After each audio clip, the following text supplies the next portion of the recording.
আপনার মধ্যবিত্ত যারা আছেন এখানে, আমরা আপনার ড্রয়িং রুমে যান, আজকে নিজের হোক, বাপের হোক, ভাইয়ের হোক, যেখানে থাকেন আপনি সেখানে যান, ড্রয়িং রুমে তাকায় দেখেন তো, একটা জিনিস আপনি বাইর করতে পারবেন না অত্যাবশ্যকীয়।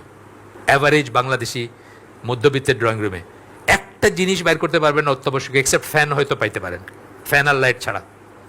আপনার দেখবেন সোফাটা কেনা হয়েছে, দেখতে কেমন লাগবে, আপনার আলমারিটা সাজানো হয়েছে শো পিস দিয়ে, দেখতে কেমন লাগবে।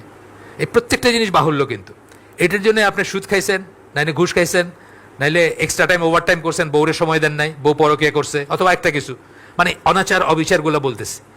আসতেছে কই থেকে? আপনি যতটুকু দরকার তার ভিতর সীমাবদ্ধ করতেছেন না, কিন্তু আপনাকে আপনি আরো চাই আরো চাই আরো চাই থেকে আসতেছে।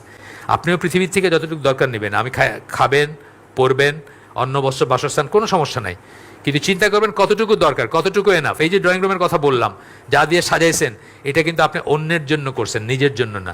অন্যকে ইমপ্রেস করার জন্য করছেন, অন্যের কাছে যেন দেখতে ভালো লাগে ড্রয়িং রুমটা, সেই জন্য করছেন। দেখে যেন বলে, বাহ, ওনার যে ফুলদানিটা দেখলাম, এটা তো জীবনে কোনোদিন দেখি নাই। তো জিজ্ঞেসে করে ফেললো, ভাই এটা কই থেকে জোগাড় করছেন? না, এটা আমি চায়না গেছিলাম একবার, ওই স্টোর থেকে আনছি। কই তো মানুষে কিন্তু একটু গর্ববোধ করে, তাই না? কই থেকে এইটা না আর কি, এইটা করবে না মুসলমান। তা আমরা আজকে শেষ করে দিই, প্রায় 50 হয়েছে। সুবহানাকা আল্লাহুম্মা ওয়া বিহামদিকা আশহাদু আল্লা ইলাহা ইল্লা আনতা আস্তাগফিরুকা ওয়া আতুবু ইলাইক।